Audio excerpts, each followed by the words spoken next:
최근 한국에게는 든든한 혈맹이 생겼습니다. 여러분도 잘 아시다시피 폴란드죠. 얼마 전 20조 단위초 대규모 방산 거래를 통해 한국과 우호적 관계를 쌓기 시작한 폴란드는 이제는 무기가 아니라도 한국 것이라면 뭐든지 다 좋아 보이나 봅니다. 한국 입장에서는 낯선 나라에서 이렇게까지 한국을 좋아해주니 고마울 따름이지만 솔직히 말해서 그 전까지 폴란드와는 큰 교류가 없었던지라 조금 어색한 것도 사실입니다. 폴란드가 어쩌다가 이억만리 떨어진 한국을 이렇게 사랑하게 된 것인지 그 내막을 함께 살펴보겠습니다. 요즘에 폴란드는 한국과의 혈맹을 넘어서 아예 동유럽에 한국이 되려고 하는 것 같습니다. 무기 도입도 처음 계약했던 물량에다 새로운 무기를 계속해서 추가하고 있고 급기야는 무기를 벗어나서 원전과 반도체 공장, 심지어는 김치 같은 한국 음식까지 폴란드로 물밀듯이 쏟아져 들어가고 있기 때문입니다. 그리고 폴란드인들 역시 한국에 대한 애정을 지속적으로 표현해주고 있죠. 얼마 전에는 K2, K9, FA-53종의 무기를 구매하기로 했던 데 이어 미국의 하이마스 대신 한국의 천무 다연장 로켓 발사대의 도입을 결정지었는데요. 이에 대해 폴란드군 대령이 TV에 직접 출연해서 그 상세한 속내를 풀어놓은 적이 있었습니다. Today, Polish Minister of Defense Mariusz Błaszczak signed a new contract to acquire new type of weapon. Could you shed some light on what these are? Yeah, this is the quite sophisticated artillery system, especially connected with precision strike and long range. It's something new in Polish armed forces. It's quite. We could compare this system to the very famous HIMARS system. It's the same technology. Okay, so 288 of these Chunmo. So, how they're going to be used in a sense? I mean, do we need this many? Maybe we need more? How do you view this? The plans for this type of ammunition is to have more than 500 of such type of the launchers. Because of the capacity for the production of the HIMARS system, Polish MOD has decided to divide it into the Korean equipment and American equipment as well. So our plans is to buy, as I mentioned, 500 launchers, such type.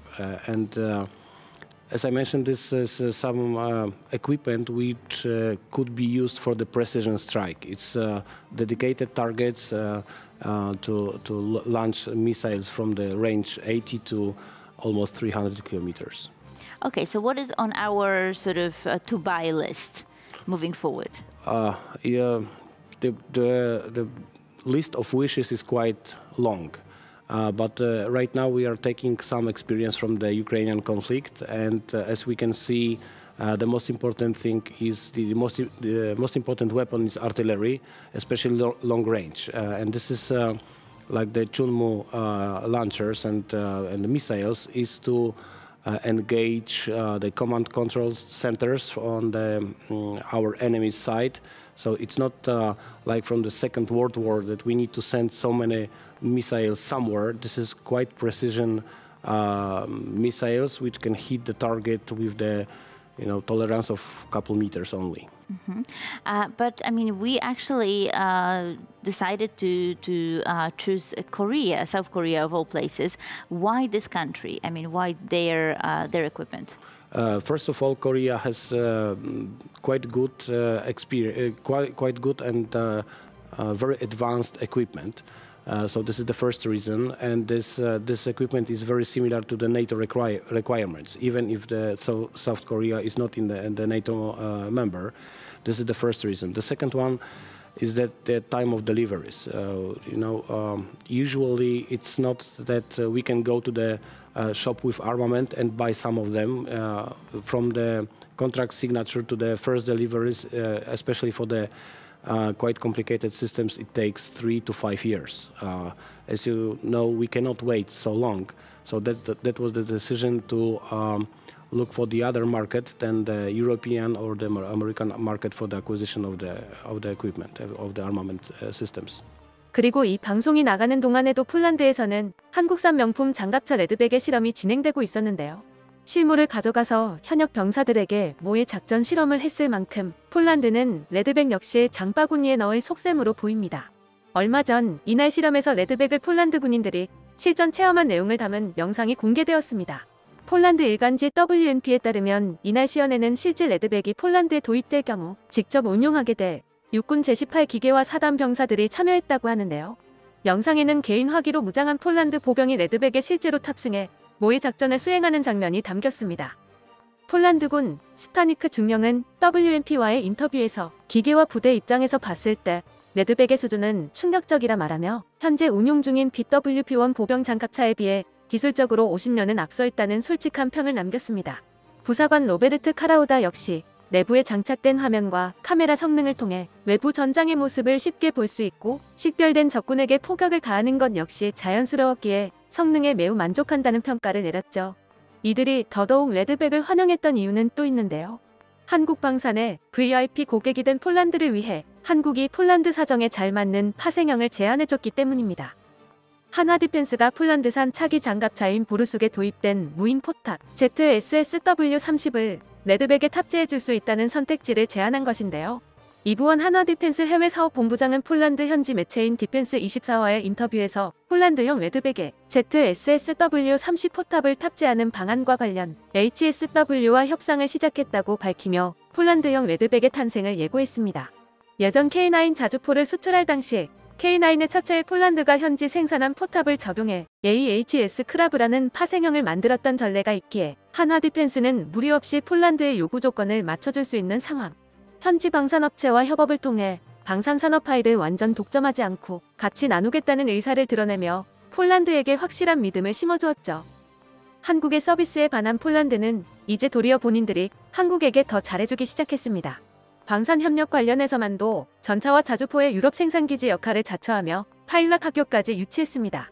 게다가 신냉전이 격해진 나머지 공장을 세우기에는 중국 땅도 미국 땅도 애매해진 한국 기업을 위해 반도체 공장 부지 역시 적극적으로 내어주고 있습니다.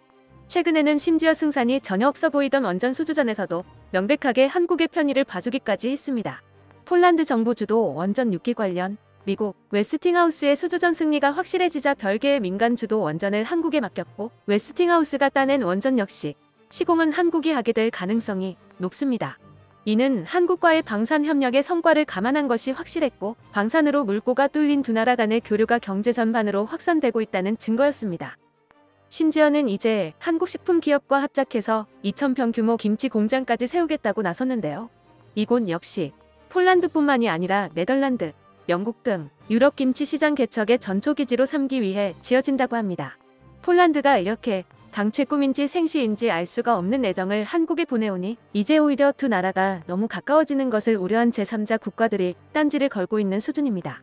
처음에는 러시아의 침공의 나비 효과로 최우방인 한국의 무기가 빠르게 발전하는 것이 반가웠던 미국 입장에서도 점유율이 지나치게 빠르게 높아지자 한국이 미국 방산의 경쟁자가 될까봐 위기감을 느끼고 있다고 합니다. 미 정치 매체 폴리티코는 한국의 무기를 집중 분석하며 유럽 대륙의 빈 곳간을 점령하고 있는 한국 방산 산업이 나중에는 미국을 추월할 것이라고 우려 섞인 반응을 보였습니다. 한창 전쟁 중인 러시아의 푸틴도 한국이 우크라이나에 무기를 주면 러시아와의 관계가 파탄날 것이라고 경고했었죠. 공식적으로 우크라이나에 대한 살상무기 지원을 하지 않겠다고 밝혔던 한국을 콕 집어서 이런 경고를 날린 것은 폴란드에 어마어마한 양의 한국 무기가 흘러들어가고 있는 것을 푸틴 역시 모르지 않기 때문입니다.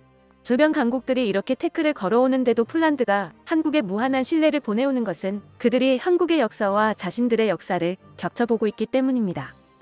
한국은 과거 일본의 침략으로 국토를 유린당했고 중국과 수백 년에 걸친 갈등을 빚고 있으며 북한이라는 중국과 친하고 껄끄러운 이웃이 있는 지정학적인 위치에 놓여 있습니다.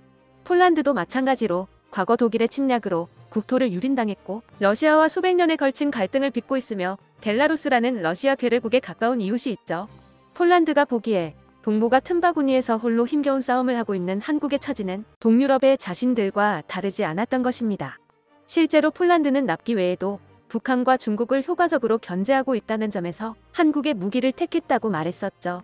즉 폴란드는 역사와 지정학적 특성에서 한국의 동질감을 느끼고 있고 한국 입장에서도 극도로 조심스러운 외교 줄타기의 고충을 공유할 수 있는 몇 안 되는 동지가 폴란드인 것인데요. 부디 앞으로도 방산 분야뿐만이 아니라도 폴란드와 다방면에서의 협력을 증대시켜 한국의 영향력이 유럽으로도 뻗어나가는 좋은 계기가 되면 좋겠습니다. 끝까지 시청해주셔서 감사합니다. 도움이 되셨다면 좋아요를, 다른 이야기도 궁금하시면 구독을 눌러주세요.